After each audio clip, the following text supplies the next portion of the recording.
के बाद, ठीक है, फिर हम डील करेंगे। लेकिन कल तक जो भी इक्का दुक्का स्टूडेंट को बाकी सिनॉप्सिस रिपोर्ट या जो भी प्रोजेक्ट का कंफर्मेशन वो आ जाना चाहिए कल तक। और जो भी आपके दोस्त हैं उनको भी बताइए ये सारी चीजें कि क्या क्या है झमेला। अच्छा, अभी मुड़ते हैं हमारे कंस्ट्रक्शन सब्जेक्ट के ऊपर, ठीक है। तो यूनिट 6 बाकी है हमारा, construction accident reporting and investigation system. जहाँ-जहाँ कंस्ट्रक्शन एक्टिविटी या कंस्ट्रक्शन की बात होती है, सिर्फ एक ही एक्ट वहाँ पर आपको सबसे इम्पोर्टेंट और फंडामेंटल जो एक्ट है वो है बीओसीडब्ल्यू एक्ट, ये याद रखना हो। वेलफेयर वगैरह ये सारी चीजें भी है, लेकिन कंस्ट्रक्शन जहाँ पर भी एक्टिविटी बीएससीडब्ल्यू एक्ट में जो भी सारी चीजें दी गई है वो आपको मिनिमम फॉलो करनी ही है। जैसे कि अगर आप इंडस्ट्रीज की बात करोगे तो फैक्ट्री एक्ट वहां पर एक बाइबल की तरह या फिर गीता की तरह काम आता है। सेम उसी तरीके से कंस्ट्रक्शन एक्टिविटी में हमें बीओसीडब्ल्यू फॉलो करना पड़ता है। सबसे पहला पार्ट आता है रिपोर्टेबल एक्सीडेंट्स का, ठीक है। So what is reportable accidents, और ये सिनेरियो सेम ही है, कुछ डिफरेंस नहीं है। अगर आप फैक्ट्री एक्ट में देखोगे सेम डेफिनेशन है, आप बीओसीडब्ल्यू में भी देखोगे तो सेम ही डेफिनेशन। ये देखो, मैं आपको डेफिनेशन बताता हूँ कि रिपोर्टेबल एक्सीडेंट किसे कहा जाता है। The building and other construction workers regulation of employment and condition of service act 1996 के ये अमेंडमेंट है। उसमें चैप्टर 7 अगर देखोगे तो सेफ्टी एंड हेल्थ मेजर्स है, उसमें section number 39 notice of certain accidents, उसमें उसके डेफिनेशन बताई गई है कि रिपोर्टेबल कब करना है आपको। देखिए, where in any establishment an accident occurs, establishment उसका भी डेफिनेशन दिया गया है एक्ट में, आप पढ़ लीजिए। Where in any establishment an accident occurs which causes death or which causes any bodily injury by reason of which the person injured is prevented from working for a period of 48 hours or more immediately following the accidents, or which is of such a nature as may be prescribed, the employer shall give a notice thereof to such a authority। तो authorities में कौन आता है फिर, BOCW वाला जो labour ministry के अंदर आता है। तो वो लेबर जो भी बिल्डिंग बीओसीडब्ल्यू का इंस्पेक्टर है उनको देना पड़ता है। फैक्ट्री के केस में आपको फैक्ट्री इंस्पेक्टर को देना पड़ता है।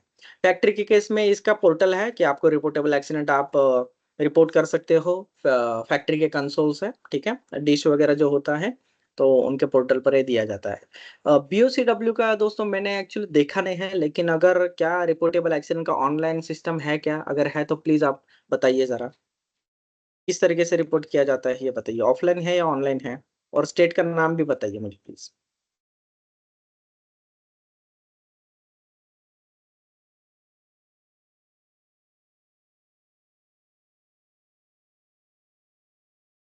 पर बॉम्बे में तो लगता है ऑफलाइन ही है, ऑनलाइन का भी सुना नहीं है। अच्छा, रिजो जी, अगर रिपोर्टेबल एक्सीडेंट है तो आप बीओसीडब्ल्यू के मिनिस्ट्री में जाके ही वहां पर सबमिट करते हो, ठीक है।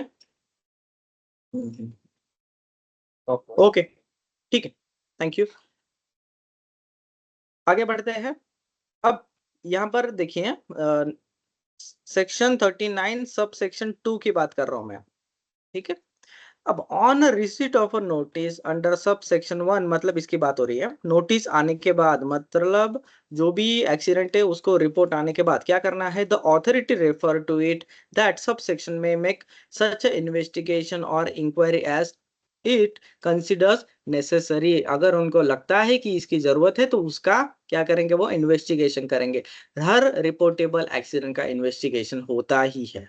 Second section subsection 3, where a notice given under subsection 1 relates to an accident causing death of 5 or more person, ऐसा एक्सीडेंट जिसमें 5 या उससे ज्यादा लोगों की मौत हुई है, the authority shall make an inquiry into such accident within 1 month of the receipt of the notice. मतलब अगर ऐसा एक्सीडेंट जिसमें 5 या उससे ज्यादा लोगों की मौत हुई है, 1 महीने के भीतर ही ऑथोरिटी उसका इन्वेस्टिगेशन करेगी। अब ऑथोरिटी किसे कहा जाना चाहिए, अगेन ऑथोरिटी का डेफिनेशन एक्ट में दिया गया है। जो भी बीओसीडब्ल्यू के अफसर है उनको ऑथोरिटी कहा जाना चाहिए। तो इस तरीके से आप एक्ट रेफर करिए। मैंने आपको बीएसडब्ल्यू का एक बार एक लेक्चर लेके आपको एक्ट भी पढ़वाया था। हमने उसका देखा था ओवरव्यू, तो उसमें ये सारे डेफिनेशंस हमने कवर किया था। अब फैक्ट्री की बात करता हूँ मैं। अगेन सेम सिनेरियो फैक्ट्री में भी, ये देखिए, factories act section 88 notice of a certain accident, sub section 1 की बात कर रहा हूँ मैं। Where in any factory an accident occurs which causes death or which causes any bodily injury by reason of which person injured prevented from working, again same ही है, कुछ नहीं है, ठीक है। आगे देखिए, prescribe the manager of the factory shall send notice. अब यहाँ पर एक डेजिग्नेशन दिया है, फैक्ट्री मैनेजर। फैक्ट्री मैनेजर क्या करेगा, नोटिस देगा। और मुझे आई एम श्योर महाराष्ट्र के बारे में कि महाराष्ट्र का रिपोर्टेबल एक्सीडेंट का पोर्टल है, कंसोल है, मैंने देखा है, वहां पर ऑप्शन है। इवन आप भी देख सकते हो वहां पर जाके, लेकिन आपको लॉगिन नहीं मिलेगा। लेकिन आप देख सकते हो कि कहाँ पर रिपोर्टेबल एक्सीडेंट को रिपोर्ट किया जाता है। तो एक फॉर्म वगैरह रहता है, उसमें आप फिल कर सकते हो फॉर्म।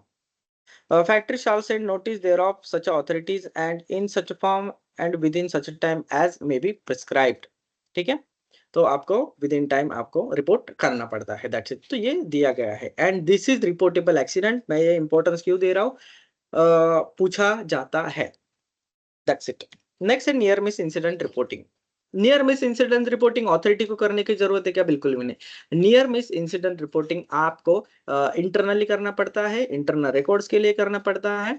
और नियर मिस रिपोर्टिंग सबसे पहले तो क्यों करना है, नियर मिस का मतलब है कि ऐसी घटना कि जिसमें इतना पोटेंशियल था कि भाई उससे इंजरी हो सकती थी, एनवायरमेंट के लिए हानि पहुंच सकती थी, प्रॉपर्टी लॉस बड़ा हो सकता था, लेकिन हुआ नहीं।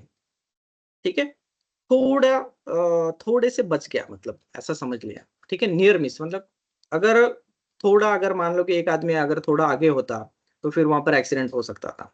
ठीक है, तो इसे हम नियर मिस कहते हैं। नियर मिस इंसिडेंस रिपोर्टिंग आपके इन्वेस्टिगेशन के लिए या फिर आपके एनालिसिस के लिए रहता है। व्हाई, आज का नियर मिस फ्यूचर का एक्सीडेंट माना जाता है, इसीलिए आपको नियर मिस को क्या करना है, सबसे पहले तो रिपोर्टिंग, फिर प्रिवेंशन, इन्वेस्टिगेट करके आप कंट्रोल मेजर वहां पर कर सकते हो। इसलिए नियर मिस इंसिडेंट रिपोर्टिंग बहुत ज्यादा जरूरत है। आप प्रमोट कीजिए लोगों को, ज्यादा से ज्यादा नियर मिस को रिपोर्ट करें।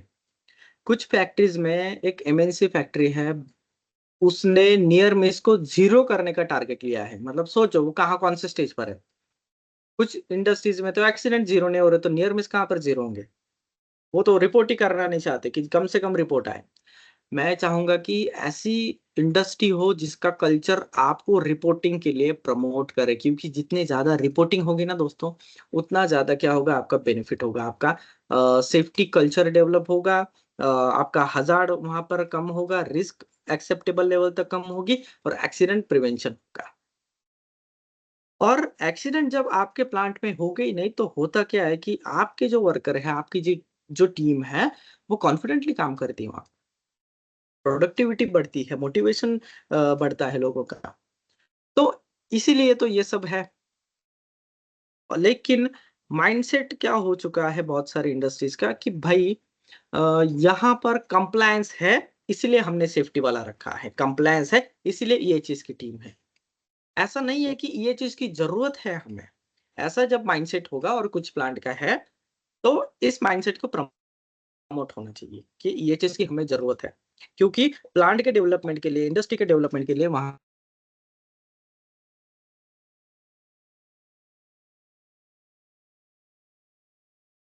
तक सही से पहुंच रहा है। यस, एनी डाउट इसमें, नियर मिस क्यों ये होना चाहिए, समझ रहे हो आप सब।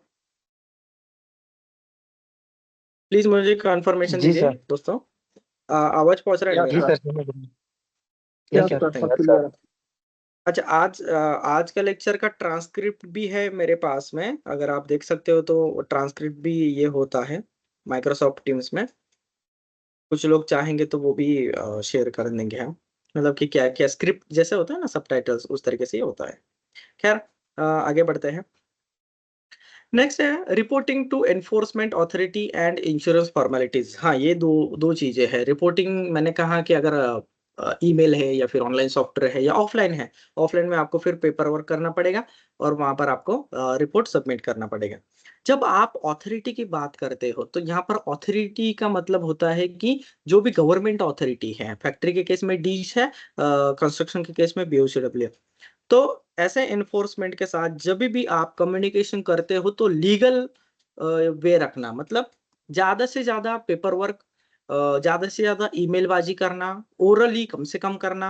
मतलब ऑब्वियसली आपको ओरली डिस्कस करना ही पड़ता है, लेकिन आप जो भी उनको बता रहे हो, जो भी इंफॉर्मेशन शेयर करते हो, उसका प्रूफ रखने के लिए आप वहां पर पेपर वर्क कीजिए। जो भी आप सबमिट करते हो उसका एक रिसिप्ट लीजिए उनसे। रिसिप्ट का मतलब उनके डिपार्टमेंट का स्टैंप वगैरह लीजिए। मैं सिर्फ एक्सीडेंट इंसिडेंट रिपोर्टिंग फॉर्म की बात नहीं कर रहा हूँ, मैं सारी चीजों की बात कर रहा हूँ। देखिए, और जो भी आप ओरली बोलोगे, वर्बली बोलोगे तो एक मेल भी कर दीजिए साथ-साथ। अगर वो बोले कि मेल की क्या ज़रूरत है, जनरली ऐसा कोई बोलेगा नहीं, लेकिन फिर भी आपके ध्यान के लिए, आपके ट्रैक रिकॉर्ड के लिए वहाँ पर मेल रखिए रिकॉर्ड के लिए। और उसका बेनिफिट होता है, कभी-कभी क्या होता है कि क्या बोले थे, क्या डिस्कशन हुआ था, हम भूल जाते हैं, तो इसलिए तो उसको देखने के लिए हमारे पास मेल होना चाहिए। तो मेल में सारा ट्रेल वगैरह रहता है, हमें पता चल जाता है। दूसरा इंश्योरेंस फॉर्मेलिटीज़। देखो हमारा जो भी वर्कर होता है वो इंश्योर्ड होना चाहिए और आप चाहो ना चाहो, आपका जो भी प्लांट का ओनर है, आपके प्लांट का जो भी टॉप मैनेजमेंट है, वो खुद होके उसका इंश्योरेंस निकालेगा हर एक आदमी का, चाहे वो सिक्योरिटी हो, कॉन्ट्रैक्ट हो, ईएचएस वाला हो, प्रोडक्शन वाला हो। क्यों? क्योंकि वो नहीं चाहता कि अगर ऐसा हो ना, लेकिन एक्सीडेंट अगर हो गया, तो फिर उसको कंपेंसेट करना पड़े। ठीक है? तो मैं क्यों कंपेंसेट करूँ? भाई इंश्योरेंस कंपनी कंपेंसेट करे। तो इसलिए वो इंश्योर्ड होना चाहता है कि उसको ज़्यादा लॉस ना आए। ठीक है? तो फिर वो इंश्योरेंस निकालता है, 2 तरीके हैं। एक तो वो ग्रुप इंश्योरेंस निकालेगा, कॉर्पोरेट इंश्योरेंस निकालेगा, ठीक है? उसका खुद का प्रीमियम भर के वो इंश्योरेंस निकालेगा। लेकिन अगर 21,000 से कम का सैलरी है कुछ लोगों को, तो ये ईएसआईसी का कवर निकालेगा। अब ईएसआईसी में बेनिफिट अगेन इसको भी मिल जाता है, एम्प्लॉयर को भी मिल जाता है आपके कि द ₹200 का जो भी प्रीमियम है, वो कौन भरेगा? वर्कर ही भरेगा। और बहुत सारे प्राइवेट में भी क्या करते हैं मंथली उनका डिडक्शन भी किया जाता है। ठीक है? तो थोड़ा बहुत जो भी रकम होता है और कॉर्पोरेट या फिर ग्रुप इंश्योरेंस का बेनिफिट ये रहता है कि उसमें कवर भी ज़्यादा मिलता है और क्लेम सेटलमेंट में भी कम दिक्कत आती है। ऐसा एक्सपीरियंस है मेरा। आई डोंट नो अभी फ्यूचर में किस तरीके से होगा। नेक्स्ट है approach of accident investigation in construction industry. Construction industry को बहुत ज़्यादा हज़ार्डस माना जाता है क्योंकि बहुत सारी एक्टिविटीज़ सेम टाइम चलती रहती है, बहुत सारे मशीनरीज़ इन्वॉल्व रहते हैं और ज़्यादा लोग इन्वॉल्व रहते हैं और हर वक़्त नेचर ऑफ वर्क बदलते रहता है। कभी एक्सकवेशन चालू है, कभी आरसीसी का वर्क चालू है, कभी कटिंग चालू है, कभी हाइट पर चालू है, कभी तो आप समझ रहे हो? इसीलिए क्या होता है कि मूवमेंट बहुत ज़्यादा रहती है वहाँ पर, हर वक़्त बहुत सारी एक्टिविटी, इसलिए बहुत ज़्यादा चांसेस है एक्सीडेंट्स के और इसीलिए उसे हज़ार्डस इंडस्ट्रीज़ माना जाता है। ठीक है? अब एक्सीडेंट इन्वेस्टिगेशन का अप्रोच किस तरीके से होना चाहिए कंस्ट्रक्शन इंडस्ट्री में? सबसे पहले तो एक्सीडेंट अगर हुआ है, तो जो भी विक्टिम है, जो भी पर्सन है, उसको रिलीफ पहुँचाएँ। जल्द से जल्द रिलीफ पहुँचाने की कोशिश कीजिए। दूसरा काम रोकिए, वहाँ पर काम तो ऑब्वियसली रुक ही जाएगा, तो उस पर्सन को हॉस्पिटलाइज़ कीजिए, उसको रिलीफ पहुँचाइए। फर्स्ट एड है तो फर्स्ट एड कीजिए ज़्यादा मेजर ये है इंजरी है तो उसको हॉस्पिटलाइज़ कीजिए। जल्द से जल्द उसको क्या कीजिए कि मेडिकल अटेंशन वहाँ पर प्रोवाइड कीजिए। तो ये सबसे पहले आपका गोल होना चाहिए वहाँ पर। नेक्स्ट जैसे ही आपको लगता है कि मेडिकल केयर या फिर मेडिकल अटेंशन उनको मिल गई है, वो काम रोकिए। मतलब वो जो जगह है उसको सील कीजिए, जो भी सीन वगैरह है उसको सील कीजिए, ताकि आप उसका एक रिपोर्ट कर सको कि भाई एक्सीडेंट हुआ है तो अब मुझे रिपोर्टिंग करना है। उस साइट का इंचार्ज वगैरह हो गया या जो भी अफ़सर है तो उनको साथ लीजिए और आपका एक्सीडेंट रिपोर्ट जो है वो वहाँ पर फॉर्म फिल कीजिए कि क्या एक्सीडेंट हुआ, कितने डेट को हुआ, कौन से साइट पर हुआ, कौन से लोकेशन पर हुआ, कौन से एक्टिविटीज़ इन्वॉल्व थे, कितने लोग वहाँ पर इन्वॉल्व थे। तो ये सारा रहता है। हर एक इंडस्ट्रीज़ में आपको एक्सीडेंट रिपोर्टिंग फॉर्म मिल जाएगा। मैं रिपोर्टिंग की बात कर रहा हूँ। रिपोर्टिंग के बाद आता है इन्वेस्टिगेशन। तो अप्रोच किस तरीके से होना चाहिए? सबसे पहले तो रिलीफ पहुँचाएँ। Number 2 secure the scene, secure कीजिए सीन। सिक्योर सीन में एक और चीज़ का ध्यान रखना जब आप सिक्योर करते हो तो, कोई भी एनर्जी का जो सप्लाई है उसको आइसोलेट कीजिए। ऐसा ना हो कि कभी-कभी सीन सिक्योर किया वहाँ पर इलेक्ट्रिकल पावर वगैरह है तो उसका सप्लाई कट ऑफ कीजिए। ठीक है? तो और ये सारी चीज़ें भी देखना है, ना सिर्फ़ इलेक्ट्रिकल एनर्जी और भी अदर फ़ॉर्म्स ऑफ एनर्जी है, तो उसको भी सही से सिक्योर कीजिए ताकि और एक्सीडेंट्स ना हो सिमिलर वेज़ में। मान लो कि कोई केमिकल लीकेज स्पिलेज वगैरह हो रहा है, तो उसको भी रोकिए। जब आप रिलीफ़ पहुँचाओ तो मीनव्हाइल आपका जो टीम रहेगा एक्सीडेंट रिस्पॉन्स में, तो उनको बोलिए कि भई आप केमिकल का जो सप्लाई है वो रोकिए। फिर सीन जो है सिक्योर होने के बाद फिर आप रिपोर्ट कीजिए। रिपोर्टिंग में कोई हड़बड़ी नहीं करना है, लेकिन जैसे ही सीन सिक्योर हो जाता है, विक्टिम को मेडिकल हेल्प मिल जाती है, आपको लगता है कि yes now we are confident कि अभी कुछ गड़बड़ नहीं है, हम सेफ है, then start reporting right now. उसी मूवमेंट पर आपको एक्सीडेंट रिपोर्टिंग स्टार्ट करना चाहिए। ऐसा नहीं है कि मेरा ड्यूटी का टाइम खत्म हो गया है, मैं कल आऊँगा, फिर उसके बाद ये करूंगा, रिपोर्टिंग करूंगा, नहीं। लेकिन एक बात का ध्यान रखिए कि whoever the person is hospitalized, उनको भी यहाँ पर क्या करना है, कोई ना कोई उनको कंपनी देने के लिए वहां पर होना चाहिए। ठीक है। सेकंड, आपके यहाँ पर अगर कोई मेजर ये हुआ है, एक्सीडेंट हुआ है, एक से ज्यादा लोग वहां पर इन्वॉल्व है, फेटल इंजरी है, जल्द से जल्द आप आपके टॉप मैनेजमेंट को इन्फॉर्म कीजिए। जो भी है उनको इन्फॉर्म कीजिए, आपके एम्प्लॉयर को इन्फॉर्म कीजिए। देन आप दोनों का कोऑर्डिनेशन से फिर आगे के स्टेप डिफाइन कीजिए। क्योंकि फेटल इंजरी है, फेटलिटी हुआ है आपके साइट पर, कभी कभी एक से ज्यादा भी हो जाता है कंस्ट्रक्शन साइट पर। ठीक है। तो उस केस में आप रिपोर्टिंग की जल्दबाजी मत कीजिए। आप वहां पर जो भी है सीन वर्कर है उनको कॉन्फिडेंस में लीजिए, उनके साथ बात कीजिए। ठीक है। जो भी विक्टिम के फैमिली वाले हैं उनको भी इन्फॉर्म कीजिए, और सही तरीके से इन्फॉर्म करना है आपको। और इसमें आपके टॉप मैनेजमेंट का भी इन्वॉल्वमेंट, उनका असिस्टेंट आप लीजिए, फिर उसके बाद ये सारा चीजें कीजिए। ठीक है। और काम तो वहां पर रुक ही जाता है, आप कोई भी काम नहीं करे, आप बोलोगे तो भी काम नहीं होता है उस दिन, जब जहां पर एक्सीडेंट होता है तब, जिस दिन। यस, मुझे आप में से कोई बताएगा कि क्या एक्सपीरियंस रहा है आपके एक्सीडेंट रिपोर्टिंग तक आगे। उसके बाद डिस्कस करेंगे हम कि एक्सीडेंट होने के बाद आप क्या फर्स्ट स्टेप करते हो, क्या क्या एक्सपीरियंस रहा है। स्पेशली कंस्ट्रक्शन की बात हो रही है, तो प्लीज आप आपका एक्सपीरियंस शेयर कीजिए। कौन करना चाहेगा?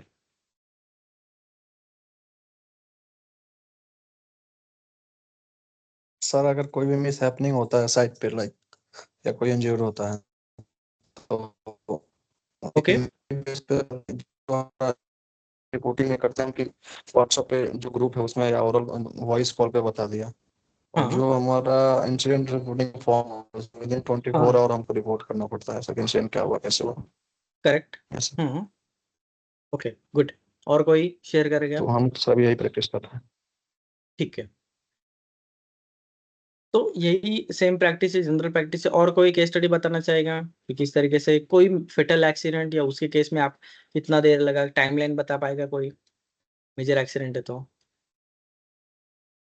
प्रिंस जी आप बताइए कि एक्सीडेंट जब हुआ और आपने फॉर्म भरा, तो उसमें कितने घंटे लगे थे आपको, या कितनी देर लगती है जनरली, टेंटेटिव? तो ये होता है सर पूरे क्या पूरे क्या? रिपोर्टिंग में सर, लेकिन उससे कितना? पहले हम लोग सबमिट कर विद इन 24 आवर हम सबमिट कर। हाँ। 40 आवर नहीं सर, नहीं अगर कोई फेटल है ना सर तो 48 आवर के। हाँ। नहीं, वो ठीक है, यस वो सर। नहीं कह रहा हूँ। मान लो कि अभी सुबह 12 बजे को, दोपहर को 12 बजे को एक्सीडेंट हुआ। ठीक है। और तो आपको एक्सीडेंट रिपोर्टिंग करने में, मतलब रिपोर्टिंग फॉर्म फिल करने में कितना देर लगा, कितने बजे तक ये काम हो चुका है, 3 बजे तक, 5 बजे तक, तो ऐसा कितना घंटा लगा ये बताइए मुझे, on an average tentative. Sir जो एक्सीडेंट का रिपोर्ट है सर, तो जो उसके विक्टिम्स है उनको बुला के, तो सर अगर साथ में विक्टिम अगर टाइम टू पहुंच जाते हैं ऑफिस सर, या हाँ, हम उनके पास पहुंच जाते हैं, तो 1-1.5 घंटा लगता है सर फॉर्म को, ज्यादा से ज्यादा 1 से 1.5 घंटे। 1 से 1.5 घंटा। Okay okay. और यस सर। फैटेलिटी अगर हो, ऐसा हो ना, लेकिन फैटेलिटी हो तो फिर आपको पता है कि ज्यादा ही देर लगेगा। फैटेलिटी का किसने किया है क्या फेस, यस वैसे सर। फेटल तो एक्सीडेंट किसी ने फैसिलिटी में फेस सर किया है? support अभी तक तो नहीं हुआ सर। इसका इन्फोर्समेंट एक्शन होता है ना, पुलिस और हम्म। ये सब इन्फोर्समेंट टीम होता है। ओके, ठीक है। अभी आते हैं रिपोर्टिंग फॉर्म में। रिपोर्टिंग फॉर्म में क्या क्या इंफॉर्मेशन होता है? जनरली फॉर्मेट फिक्स है, हर एक कंपनी के पास एक्सीडेंट रिपोर्टिंग फॉर्म रहता है कि क्या क्या इन्फॉर्मेशन होना चाहिए। नंबर 1 होना चाहिए कि डेट आपके उस पर होना चाहिए, टाइमलाइन वहां पर होनी चाहिए, वहां पर कौन सी एक्टिविटी चल रही थी, कौन सा साइट है, उसका आइडेंटिफिकेशन होना चाहिए, उस लोकेशन का नाम होना चाहिए, कितने बजे, टाइमलाइन तो हो गया, फिर क्या प्रोसेस चल रहा था, क्या काम चल रहा था वहां पर, उसका एक ब्रीफ डिस्क्रिप्शन दे दीजिए कि वो बंदा क्या कर रहा था, किस तरीके से एक्सीडेंट हुआ, उसका एक बेसिक बेसिक ओवरव्यू आपको देना है कि क्या कर रहा था, किस तरीके से एक्सीडेंट हुआ, मतलब एक्सीडेंट किस तरीके से हुआ, ये यहाँ पर आपको एक्सप्लेन करना है। दैट्स ठीक, ब्रीफ में, not investigation point of view से नहीं, तो ब्रीफ में आपको ये रिपोर्ट करना है। देन जो भी विक्टिम है, आई विटनेस है, उनके सारे स्टेटमेंट आपको लिखना है। जो लोग इसमें इन्वॉल्व है, विक्टिम्स हो गए, आई विटनेस हो गए, उनके नाम लिखने हैं, सिग्नेचर्स लिखने हैं, डिजिग्नेशन हो गया, ये सारी चीजें उसमें आ जाता है। फिर क्या क्या उसके आफ्टर मैथ में क्या कॉन्सिक्वेंस हुआ, जैसे कि इंजरी कौन से टाइप की, फेटल हुई या फिर मेजर हुई या फिर फर्स्ट इंजरी हुई, कितने लोगों को क्या हुआ, कौन से बॉडी पार्ट को यहाँ पे एक्सीडेंट वगैरह हुआ, ये बेसिक बेसिक आपको लिखना है। इंजरी किस तरीके से हुई, फिर उनको किस बजे तक उनको फर्स्ट एड फैसिलिटी मिली, मेडिकल अटेंशन मिला, ये आपको लिखना है वहाँ पर। फिर आपने क्या इमीडिएट एक्शन लिया वहाँ पर, एक्शंस के बारे में भी लिखना है। लास्ट में जो भी कंक्लूजन रिमार्क देने हैं आप वहाँ पर रिमार्क दे सकते हो, ठीक है। देन आपका सिग्नेचर या जो भी इंचार्ज होगा उसका सिग्नेचर, सुपरवाइजर का सिग्नेचर, अगर जो भी विक्टिम है उसने जो स्टेटमेंट दिया है उसके आगे उसका सिग्नेचर और डेट भी डालना है आपको। कुछ लोग वहाँ पर अगर सिग्नेचर नहीं कर पाते लेबर वगैरह तो उसका अंगूठा भी लेना है आपको। तो इस तरीके से बेसिक जनरल रिपोर्टिंग करना है जल्द से जल्द। जैसे प्रिंस जी ने बताया कि 1.5 से 2 घंटे में ये हो जाता है प्रोसेस, अगर छोटा एक्सीडेंट होता रहा तो। देखो, रिपोर्टिंग जल्दी क्यों करना है, देखो रिपोर्टिंग फॉर्म मैं जल्दबाजी नहीं कहूंगा मैं, लेकिन हो सके उतना जल्दी आपको एक्सीडेंट रिपोर्टिंग करना है। क्यों? क्योंकि अगर आप नेक्स्ट डे रिपोर्ट करोगे या फिर विद इन 48 आवर वही करेंगे कल, तो बहुत सारी चीजें मिसिंग रहेगी, बहुत सारी चीजें लोग भूल जाएंगे। सुबह क्या खाना खाया था ये भी भूल जाते हैं लोग, तो एक्सीडेंट क्या क्या हुआ वो भूल जाएंगे लोग, याद नहीं रखेंगे कि एग्जैक्ट सीक्वेंस क्या थी, एग्जैक्ट क्या काम कर रहा था। इसीलिए आई विटनेस वगैरह लोगों के जो भी स्टेटमेंट है जल्द से जल्द लिए जाने जरूरी है, वरना वो भूल जाएंगे और आपको इन्वेस्टिगेशन में और मेहनत करनी पड़ेगी, सही से हो नहीं पाएगा। क्योंकि जितना ज्यादा डेटा आपके पास होगा, जितना ज्यादा वो एक्यूरेट डेटा होगा, उतने आप सटीक तरीके से इन्वेस्टिगेशन और रूट कॉज तक पहुंच पाओगे। इसलिए रिपोर्टिंग को जल्द से जल्द किया जाना जरूरी। यस, और हमें क्या क्या ऐड करना चाहिए एक्सीडेंट या इंसिडेंट रिपोर्टिंग फॉर्म में, ये बताइए जरा, और क्या सजेस्ट करो।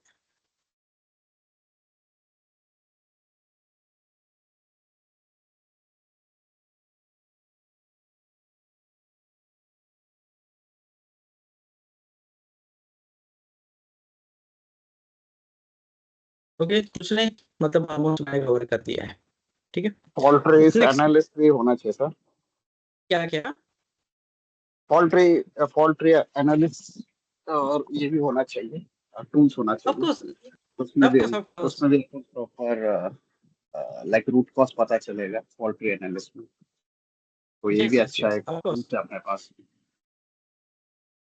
रूट रूट कॉज तो एक्सीडेंट इन्वेस्टिगेशन में करेंगे ना सर? आवाज आपका क्यों कट आ रहा है, मुझे आई डोंट नो। क्या मेरा आवाज आपके सही से पहुंच रहा है ना दोस्तों, क्लियरली आ रहा है ना? क्या मेरा आवाज कट के आ रहा है, ये भी बताइए मुझे। कट रहा है सर, मुझे कट रहा है शायद तेरा नेटवर्क है क्या सर। अच्छा, तो मेरा आवाज ब्रेक होके आ रहा है क्या आपके साथ? रुकिए, अभी सही हो गया सर। नहीं रुको रुको रुको, 5 मिनट रुको।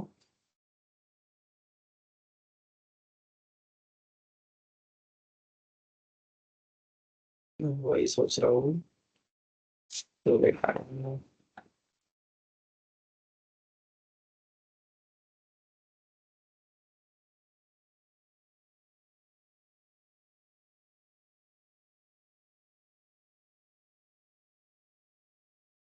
2 मिनट रुको।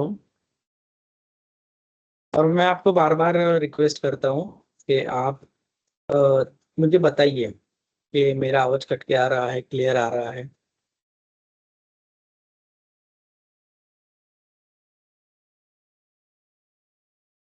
2 मिनट रुकिए, मैं ऐड कर लेता हूँ।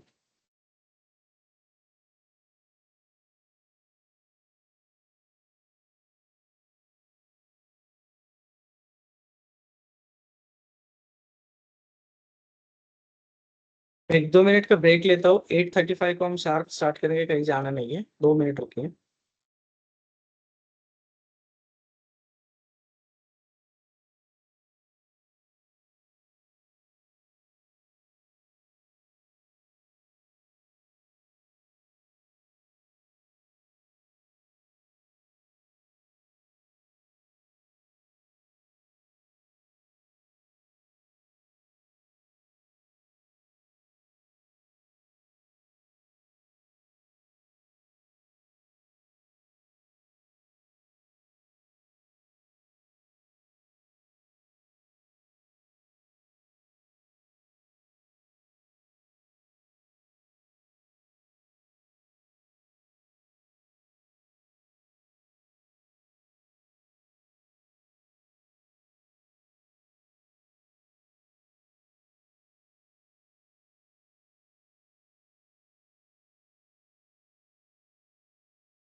हेलो, क्या मेरा आवाज आ रहा है? प्लीज कंफर्मेशन दीजिए। यस अभी सर, अभी क्लियरली आ रहा है सर। अभी क्लियरली आ ये रहा है? तो आ रहा है, आ रहा है, आ रहा है। आ रहा था। अच्छा, तो पहले कट कट होके आ रहा था, राइट? अभी आ रहा है सही से। और दोस्तों, मुझे यस सर। भी आपका आवाज थोड़ा सा ये आ रहा था। और मैं आपको अगेन रिक्वेस्ट करूंगा कि अगर क्लास में अगर मेरा आवाज आप तक इंटरप्ट करके पहुंच रहा है तो प्लीज आप बता दीजिए माइक अनम्यूट करके, ताकि इससे बेनिफिट हो। क्योंकि मैं चाहता हूँ कि आपको जितनी ज्यादा इंफॉर्मेशन दो, सही तरीके से दो, आप तक पहुंचे तो सही रहेगा। अब आते हैं अगेन एक्सीडेंट रिपोर्टिंग फॉर्म के ऊपर हमारे। अब जैसे आपने सजेस्ट किया कि एफटीए होना चाहिए, फॉल्ट ट्री एनालिसिस होना चाहिए, वाइवा है, इशिकावा कुछ लोग बोलते हैं, फिशबोन डायग्राम वगैरह। तो ये सब आता है जब आप एक्सीडेंट इन्वेस्टिगेशन करते हो, या फिर एक्सीडेंट के बाद एक प्रोसेस रहता है एनालिसिस, तो एनालिसिस करते हो। मैं आपको रिपोर्टिंग, इन्वेस्टिगेशन, एनालिसिस, इन तीनों चीजों में क्या डिफरेंस है वो मेरा ओपिनियन में आपको देना चाहूंगा। आप भी आपका ओपिनियन शेयर कीजिए। और तीनों चीजों में डिफरेंस है। रिपोर्टिंग, एक्सीडेंट रिपोर्टिंग का मतलब ये होता है कि जो भी घटना घटित हुई है, जो भी जहां पर भी हुई है, जिस तरीके से हुई है, क्या भी कोई भी नेचर रहे, ठीक है, तो उसको एक डॉक्यूमेंट फॉर्म में कराना, इसे हम एक्सीडेंट रिपोर्टिंग कहते हैं। ठीक है, एक्सीडेंट रिपोर्टिंग का फायदा दो तीन ये रहता है कि क्या घटना हुई उसका सारा टाइमलाइन नोट डाउन करना, किसके साथ हुई, कौन सी तरीके की घटना थी, कौन से जगह पर हुई, कौन सी एक्टिविटी उसमें इन्वॉल्व है। ठीक है, ये सारे चीजों का जो भी डेटा है एक जगह पर इकट्ठा हो और जल्द से जल्द हो और एक्यूरेट हो, इसका पर्पस है एक्सीडेंट रिपोर्टिंग। दूसरा, एक्सीडेंट रिपोर्टिंग ये एक लीगल रिक्वायरमेंट भी है। पप्पू जी, माइक म्यूट कीजिए। ओके, दूसरा मैं ये बताना चाहूंगा कि इसका पर्पस है लीगल। ठीक है, लीगल रिक्वायरमेंट है रिपोर्टिंग का पर्पस। तो अभी आप समझ गए होंगे, हर एक इंडस्ट्रीज में इसका एक फॉर्म रहता है, आप फॉर्म भर सकते हो, आपने देखा भी होगा, किया भी होगा। अब आता हूं मैं इन्वेस्टिगेशन के ऊपर। इन्वेस्टिगेशन का मतलब होता है कि आप एक्सीडेंट क्यों हुआ, क्या वजह रही है एक्सीडेंट होने की, इसकी तह तक पहुंचते हो, उसे हम एक्सीडेंट इन्वेस्टिगेशन कहते हैं। फिर आप रिपोर्टिंग फॉर्म देखते हो, अगेन आई विटनेस से आप बात करते हो, सीन पर आप जाते हो, किस तरीके से एक्सीडेंट हुआ वो सिनेरियो अगेन रिक्रिएशन करते हो आप वहां पर। ठीक है, लोगों से बात करते हो, सीसीटीवी फुटेज आप देखते हो, उसमें सीसीटीवी से बहुत ज्यादा हेल्प होती है आजकल। तो फुटेज वगैरह देख के, आई विटनेस का ये देख के सारी चीजें एनालिसिस ये करके, चेक करके इन्वेस्टिगेट करते हो कि भाई ये एक्सीडेंट क्यों हुआ, क्या वजह थी। तो ये फाइंड आउट करने का जो प्रोसेस है उसे हम इन्वेस्टिगेशन कहते हैं। नंबर टू, एक रिपोर्टिंग, नंबर टू इन्वेस्टिगेशन। अभी आपने फाइंड आउट कर लिया कि ये एक्सीडेंट क्यों हुआ। Okay, simple. अब व्हाट इज एनालिसिस? एनालिसिस का मतलब है कि ये जो आपने एक्सीडेंट का जो रिपोर्टिंग किया है, इन्वेस्टिगेशन किया है, आपको वजह पता चल गई, कभी कभी वजह के साथ साथ जा रहे हो वो भी पता चल जाता है हमें। तो ऐसे एक्सीडेंट दोबारा ना हो, इसके लिए आपको उसके रूट कॉजेस तक पहुंचना पड़ता है। ठीक है, उसका इन डेप्थ डाइसेक्शन करके एनालिसिस करना पड़ता है, हर एक एंगल से 360 व्यू से उसको देखना पड़ता है कि ऐसे सिमिलर एक्सीडेंट हमारे इंडस्ट्रीज में या किसी भी एक्टिविटी में आगे ना हो। उसको प्रिवेंट करने के लिए हम कौन से कंट्रोल मेजर्स यहाँ पर ये कर सकते हैं, ये जानने के लिए जो भी आप प्रोसेस करते हो उसे हम एनालिसिस कहते हैं। और एनालिसिस के लिए बहुत सारे टूल्स होते हैं। फॉल्ट ट्री एनालिसिस हो गया, इवेंट ट्री एनालिसिस हो गया, इशिकावा या फिर फिशबोन डायग्राम भी जिसे कहा जाता है, वाइवा एनालिसिस भी एक बहुत इंपॉर्टेंट है, जिसमें ब्रेनस्टॉर्मिंग किया जाता है। तो ये सब टूल्स है जो कि आपको हेल्प करते हैं कि ऊपर ऊपर नहीं, आप रूट कॉजेस तक पहुंचो। और रूट कॉजेस तक पहुंचना ही एनालिसिस है। और सिर्फ एनालिसिस में सिर्फ हम रूट कॉजेस तक नहीं पहुंचते हैं, हम वहां पर जो भी कंट्रोल मेजर है उसे रिकमेंड करते हैं। तो ये तीनों यहाँ पर स्टेज कह सकते हो, या फिर ये तीनों मेथड है। Reporting, accident, sorry, reporting, investigation और एनालिसिस। यस, आप में से किसी को कुछ शेयर करना है, आप you can add in it.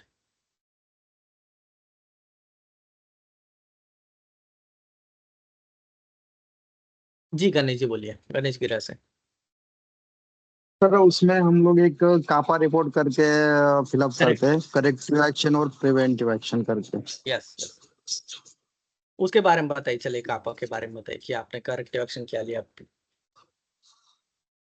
Sir ऐसे ही कोई एक्सीडेंट हुआ कि उसके अपने करेक्टिव एक्शन क्या लिया और वही एक्सीडेंट दोबारा ना हो, इसके लिए अपने प्रिवेंटिव मेजर्स क्या ले कि वो दोबारा ना हो सेम कंडीशन से। करेक्ट, हम कापा फिल करते हैं, वेरी गुड, थैंक यू।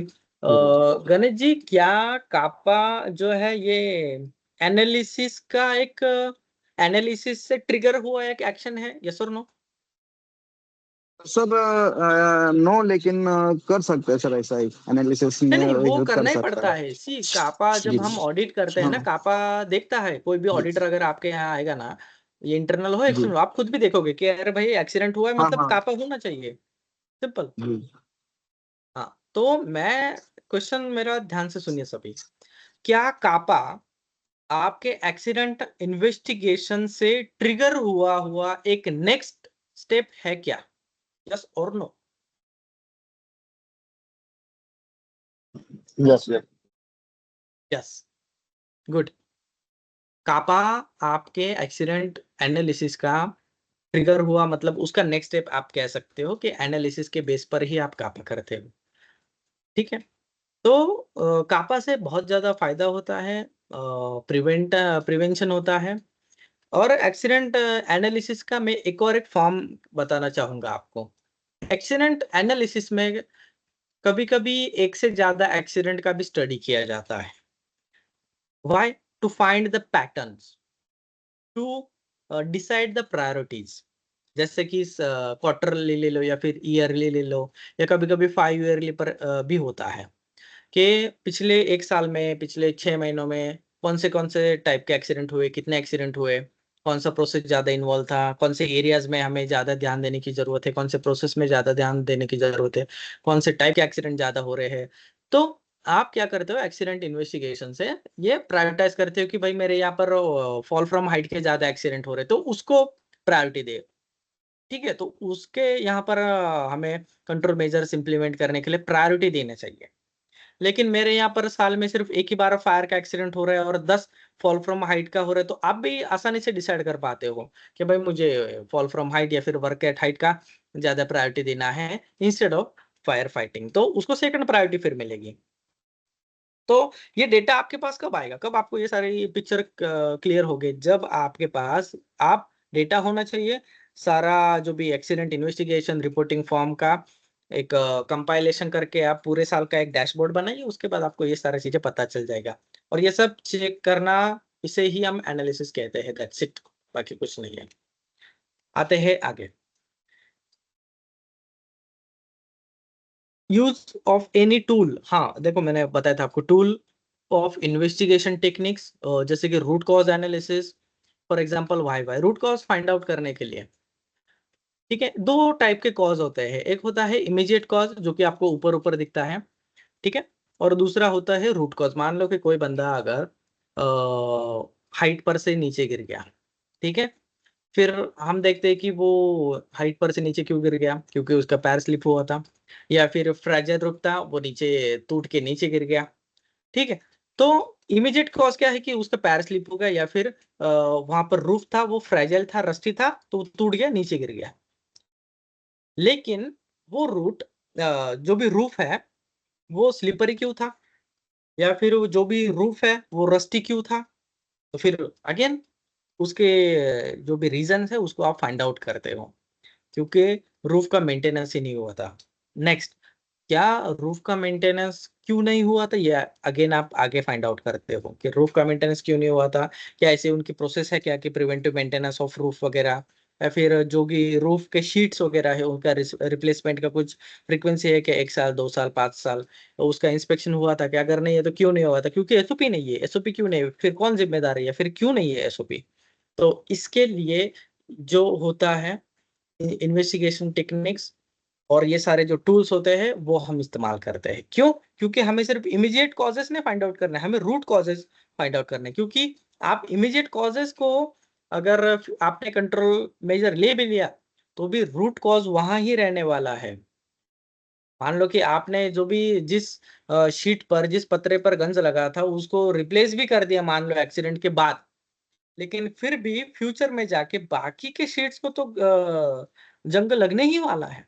तो उसके लिए कुछ प्रोसेस बनाइए, उसके लिए फ्रीक्वेंसी बनाइए कि इंस्पेक्शन इतने दिन में होगा, प्रिवेंटिव मेंटेनेंस इतने दिन में होगा, उस शीट का लाइफ क्या है तो उससे लाइफ खत्म होने से पहले रिप्लेसमेंट हो, उसके लिए सिस्टम लगे ताकि वो शीट रस्टी हो ही ना। अगर हो भी जाए तो उसको इमीडिएटली रिप्लेस कराने के लिए आपने अभी एसओपी डिफाइन की है। आप समझ रहे हो? तो रूट कॉज को फाइंड आउट करना बहुत ज्यादा इंपॉर्टेंट है। जब आप रूट कॉज को फाइंड आउट करके टैकल करते हो, उस पर उसको हटाते हो, आप बहुत सारे एक्सीडेंट प्रिवेंट करते हो। अब जो मैंने एग्जांपल दिया आपको कि भाई रूफ रस्टी क्यों था, ठीक है, क्योंकि उसका रिप्लेसमेंट नहीं हुआ था। तो रिप्लेसमेंट क्यों नहीं होता, ये सारी चीजें, इंस्पेक्शन नहीं था तो इंस्पेक्शन क्यों नहीं हुआ था, ये सारा जो भी टूल है उसे हम वाई एनालिसिस कहते हैं। तो इसमें सवाल पर सवाल पूछे जाते हैं, इसमें ज्यादातर ब्रेनस्टॉर्मिंग इन्वॉल्व है, ठीक है। ये क्यों नहीं था तो फिर वो क्यों नहीं था, तो इसे हम वाई एनालिसिस, कुछ लोग 5 वाई भी इसे कहते हैं कि 5 बार आपको वाई पूछना पड़ता है। लेकिन मेरा ऐसा मानना है कि आप जब तक आप रूट कॉज फाइंड आउट नहीं करो, सारा टीम इसमें ये ना हो, तब तक आपको एनालिसिस करना चाहिए। अब ये जो इन्वेस्टिगेशन मेथड है जिसमें हम एनालिसिस करते हैं, तो उसमें जब हम ये टूल इस्तेमाल करते हैं तो उसमें सिर्फ ईएचएस टीम का इन्वॉल्वमेंट होना जरूरी नहीं है, वहां पर सीएफटी होना चाहिए, क्रॉस फंक्शनल टीम भी होनी चाहिए। जैसे कि कुछ लोग मेंटेनेंस डिपार्टमेंट से होने चाहिए, कुछ लोग ऑपरेशंस वाले होने चाहिए, एक बंदा भी ले लो, मिनिमम एक बंदा जिसको नॉलेज है, जो कंपिटेंट लगता है, ठीक है। ऑपरेशंस, मेंटेनेंस, उसके बाद ईएचएस वाला एक होना चाहिए, ठीक है। तो ये सारा डिपार्टमेंट जब इनका इन्वॉल्वमेंट रहता है ना, तो सारे पॉइंट ऑफ व्यू आपको समझ आते हैं और फिर और अच्छे तरीके से आप इन्वेस्टिगेशन करते हो। और इन्वेस्टिगेशन करने से पहले आप आपके इन्वेस्टिगेशन का ऑब्जेक्टिव डिफाइन कीजिए। ऑब्जेक्टिव मतलब कि आज हम जो इकट्ठा हुए हैं, ये जो इन्वेस्टिगेशन कर रहे हैं, ये हम फैक्ट फाइंडिंग के लिए कर रहे हैं, क्या गलत हुआ इसलिए कर रहे हैं, ऐसी चीजें आगे जाके दोहराई ना जाए, रिपीट ना हो, इसलिए हम कर रहे हैं। ये सारे ऑब्जेक्टिव आप क्लियर कट वहां पर रखिए, लोगों को बोलिए, उनके माइंड में जब तक नहीं जाता है। ब्लेम गेम मत कीजिए। बहुत सारा यहाँ पर देखा जाता है कि यार ये ब्लेम किस पर डालिए, किसकी जिम्मेदारी है, टॉप मैनेजमेंट उखड़ा हुआ है, उनको जल्द से जल्द किसी पर ये ब्लेम डालना है। तो इसलिए पर्सन को फाइंड आउट करने के लिए एनालिसिस या इन्वेस्टिगेशन मत कीजिए, ये उसके लिए नहीं बनेंगे, नहीं, ठीक है। हालांकि कभी कभी उसमें अकाउंटेबिलिटी, रिस्पॉन्सिबिलिटी पता चल ही जाती है कि कौन से डिपार्टमेंट या फिर कौन से पर्सन की गलती थी, लेकिन उसके साथ साथ हमें रीजंस भी फाइंड आउट करना है। देखो, एक सेंटेंस में आपको बताता हूँ, हमें फाइंड आउट करना है कि क्या गलत हुआ था, ना कि कौन गलत है, ठीक है। It's that simple. तो इस तरीके से आपको यहाँ पर रखना है। फिशबोन या फिर इशिकावा ड्राइंग जिसे कहा जाता है, एक सेकंड में आपको इशिकावा डायग्राम का एक दिखाऊं क्या, मेरे पास नहीं है इशिकावा डायग्राम। इशिकावा, इशिकावा और fishbone diagram safety accident.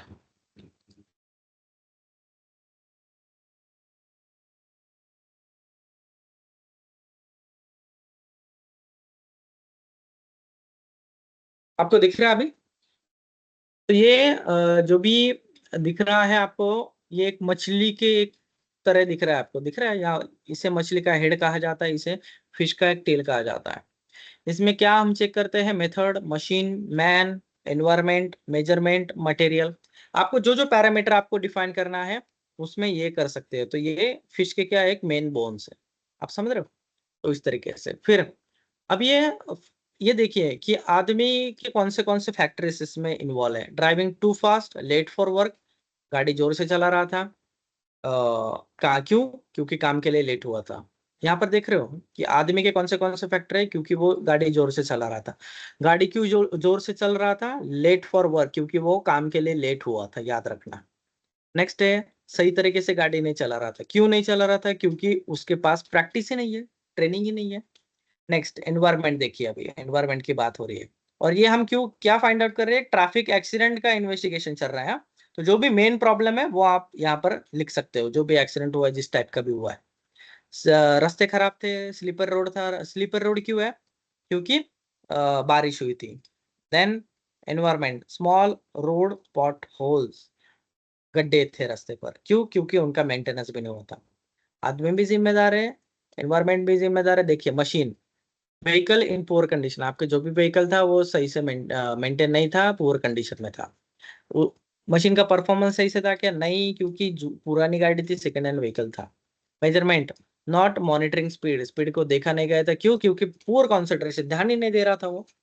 That's it. Next method, illegal speeding, over speeding कर रहा था वो बंदा, इग्नोर किया था उसने लिमिट। डिसीजन मेकिंग, क्यों डिसीजन मेकिंग? क्योंकि उसकी नींद सही से नहीं हुई थी। देखिए, तो गाड़ी चलाने का तरीका जो है, हम उस पर फोकस कर रहे हैं अभी। कुछ लोगों को लगता होगा कि सर ये poor concentration, lack of sleep वगैरह ये इसमें आना चाहिए, मैन में आना चाहिए। नहीं, ये मेथड में आएगा। नेक्स्ट है मटेरियल, अनसुटेबल मटेरियल, नॉलेज नहीं था। Parts are too old, did not renew part, जो भी उसके स्पेयर वगैरह थे उसको रिन्यू नहीं किया था। तो ये सारे फैक्टर्स है इसमें। तो कौन से फैक्टर्स ने इसको ट्रैफिक एक्सीडेंट को ट्रिगर किया है, कंट्रीब्यूट किया, ये हम इशिकावा डायग्राम से, फिशबोन डायग्राम से फाइंड आउट कर सकते हैं। देन फिर FTA फॉल्ट ट्री एनालिसिस भी सेम इसी तरीके का एक्सीडेंट है। आप इवेंट को डिफाइन करके जो भी है उसके ब्रांचेस डिफाइन कर सकते हो। नेक्स्ट है यहाँ पर इंपॉर्टेंस ऑफ वेरियस ट्रेनिंग। आपके इंडस्ट्रीज में अलग अलग टाइप की ट्रेनिंग दी जाती है, जैसे कि कॉमनली सबसे कॉमन होता है TBT, टूल बॉक्स टॉक। ठीक है, काम शुरू करने से पहले EHS वाला बंदा, सेफ्टी वाला बंदा, जो भी वर्कर है, लोग हैं, उनको इकट्ठा करके मिनिमम 15 मिनट का रोज अलग अलग टॉपिक पर या फिर जो भी एक्टिविटी होने वाली है उस पर डिस्कशन करते हैं या फिर ट्रेनिंग देते हैं। टॉपिक कुछ भी हो सकता है, fire safety, electrical safety, work at height safety, confined space, जो भी टॉपिक होगा, जो भी एक्टिविटी वहां पर चल रही है, एक्सकेवेशन वगैरह, उस पर ये लोग ट्रेनिंग देंगे। TPT मिनिमम 15 मिनट की होनी चाहिए। ट्रेनिंग का रिकॉर्ड सही से होना चाहिए, जो भी कंटेंट डिस्कस हुए वो उसमें होने चाहिए। एक्टिविटी के बारे में एक्सप्लेन करना है। दूसरा, जो भी hazard है उसके बारे में डिस्कस करना है। सेफ्टी किस तरीके से लेना है उसके बारे में डिस्कस करना है। ठीक है, और जो भी लोग क्वेश्चन यहाँ पर पूछेंगे उसका आंसर भी वहां पर आपको देना है। डिस्कशन को ज्यादा प्रमोट कीजिए TBT के वक्त। ठीक है। नेक्स्ट, मैंने एक इंडस्ट्रीज में ऐसा भी देखा था कि सिर्फ EHS वाला तो TBT देता ही देता है, लेकिन शॉप फ्लोर पर उनके सुपरवाइजर भी TBT देते हैं, वर्क रिलेटेड, वर्क स्पेसिफिक। क्या ऐसे प्रैक्टिस है कि किसी इसमें कि 2 बार TBT, एक EHS वाला TBT लेगा है और दूसरा एक शॉप फ्लोर पर भी एक छोटा सा ट्रेनिंग होता है? ऐसा प्रैक्टिस यस है कि सर, किसी केस में? यस सर, वोडाफोन आइडिया से है ऐसा प्रैक्टिस। अच्छा, तो वोडाफोन आइडिया, आप मुझे बताओगे टेलीकॉम इंडस्ट्री, तो उनके फैक्ट्री में होता था या फिर वर्क साइट पर होता था? जरा इलेबोरेट करेंगे उसके बारे में। पर जहाँ पर सबसे पहले तो EHS से होता है उसका ट्रेनिंग। एक पर्सन हाँ। कोई भी सिस्टम में ज्वाइन करता है, फील्ड में काम करेगा, तो उसका पहले EHS से ट्रेनिंग होता है। देन सेकंड ट्रेनिंग होता है जब वो फील्ड में काम करने जाता है, तो जो उसका सुपरवाइजर है उसको उस दिन के रिगार्डिंग जो हैजार्ड्स हैं उसके रिगार्डिंग उसको ट्रेनिंग देता है। Okay, good. ठीक है, तो इस तरीके से आप आपके इंडस्ट्रीज में अगर आप चाहे तो प्रैक्टिस ये दे सकते हो। क्यों? क्योंकि जो सेफ्टी वाला होता है उसको हर एक ऑपरेशंस की इन डेप्थ नॉलेज हो, पॉसिबल नहीं है। बहुत सारे अगर प्रोसेस इंडस्ट्रीज हो तो बहुत सारे प्रोसेसेस वगैरह रहते हैं वहां पर, या फिर कंस्ट्रक्शन एक्टिविटी हो तो अलग अलग सारी चीजें रहता है। इसलिए EHS वाले को प्रोसेस का या फिर ऑपरेशंस का इन डेप्थ नॉलेज हो, ये नहीं। ऊपर ऊपर का नॉलेज रहता है, बेसिक लेवल, अच्छा लेवल का भी रहता है, लेकिन इन डेप्थ नॉलेज जिस बंदे को रहेगा वो ऑपरेशंस के बारे में ज्यादा अच्छे से बता पाएगा। ये पर्पज रहता है कि आप शॉप फ्लोर पर इस तरीके से TBT प्रमोट कीजिए। लेकिन अगर मास प्रोडक्शन है, रोज सेम ही एक्टिविटी है वहां पर, तो फिर आप डेली टीबीटी, फिर वो मोनोटोनस एक्टिविटी हो जाएगा, तो ये भी याद रखना। नेक्स्ट है on job training. Yes yes yes. Sir दोनों ही देता है, ऑपरेशन वाले तो टीबीटी देता ही है, ईएचएस वाला ज्वाइन करता है, तो थोड़ा हाँ लाइक दोनों एक दूसरे का एक्सपीरियंस शेयर करता है। लाइक ओके ऑपरेशन वाला भी अपना इनपुट डालता है और सेफ्टी वाला भी एट द सेम टाइम वो अपना 15 मिनट्स में दोनों जन कवर करते हैं। ऐसे ओके प्रैक्टिस है। Okay, thank you. Next on job training. हम जो ऑन जॉब ट्रेनिंग में क्या रहता है कि लेट्स से कि कोई नया बंदा आपने हायर किया है, ठीक है, और उसका थ्योरी पार्ट अभी कंप्लीट हो चुका है। अब उसका हैंड्स ऑन प्रैक्टिस के लिए हम उसे काम कराने के लिए बताते हैं कि किस तरीके से काम करना है। जहां पर भी वर्क प्लेस है, वर्क साइट है, वहां पर जाके फिर आप ऑन जॉब ट्रेनिंग उनको देते हो। तो इसे हम हैंड्स ऑन ट्रेनिंग भी कहा जाता है, ओजेटी ऑन जॉब ट्रेनिंग भी इसे कहा जाता है, कि आप उसको वर्क प्लेस पर जहां पर काम करना है उस जगह पर जाके उस काम का ट्रेनिंग देते हो, उसे हम ऑन जॉब ट्रेनिंग कहते हैं। उसमें प्रैक्टिकल इन्वॉल्व रहता है ज्यादा। सेफ्टी पार्क जनरली जो भी आपका सेफ्टी अवेयरनेस के लिए पोस्टर्स वगैरह है, कभी विजुअल्स या ऑडियो विजुअल्स भी रहता है उसमें, ठीक है। तो ये सेफ्टी पार्क में जनरली रहता है, जहाँ पर जो भी लेबर वर्कर लोगों का ओरिएंटेशन वगैरह रहता है, तो वहां पर ही सेफ्टी पार्क कुछ इंडस्ट्रीज डेवलप करती है, ठीक है। कभी कभी वहां पर मैनिक्विन्स भी लगाए जाते हैं, पुतले लगाए जाते हैं, उनको जो भी पीपीज वगैरह है वो भी पहनाए जाते हैं, बहुत सारे अलग अलग पोस्टर्स रहते हैं उनके, ठीक है। और ये बहुत सारे इनोवेटिव तरीके के सेफ्टी पार्क इंडस्ट्रीज में बिल्ड किए जाते हैं। डिपेंड है कितने वर्कर है, कितना बजट है, तो ये सारा चीजें भी उसमें रहता है। तो ऑडियो विजुअल्स भी रहता है उसमें, स्क्रीन्स वगैरह भी दिखाए जाते हैं, फिल्म्स भी दिखाए जाते हैं सेफ्टी पार्क्स में, सेफ्टी से रिलेटेड या उनके वर्क से रिलेटेड। तो ये सारा चीजें आप सेफ्टी पार्क में देख पाते हो। अभी यूनिट 6 वगैरह है जो ऑलरेडी मैंने आपको शेयर कर दिया है, प्लीज उसे सही से रेफर करना। सेक्शंस ध्यान रखना, ठीक है, जितने ज्यादा आप ध्यान रखोगे उतना अच्छा है आपके लिए। Yes, any questions?